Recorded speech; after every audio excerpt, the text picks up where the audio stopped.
பக்கத்து வீட்டு மாங்காயை சத்தம் போடாமல் அறுக்கிற ஒரு புதிய இயந்திரம் இது இப்போ எப்படி செயல்படுகிறது என்று நீங்களே காணுங்கள்.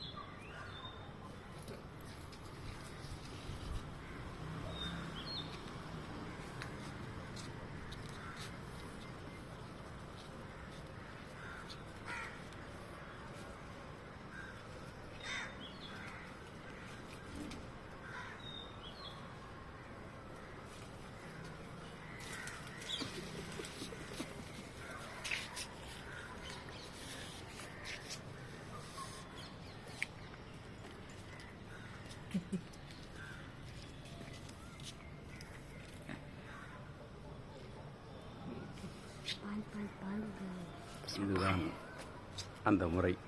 இதை நீங்களும் உங்கள் வீட்டில் செய்து பாருங்கள். திருட்டு மாம்பழம் இனிக்கும்.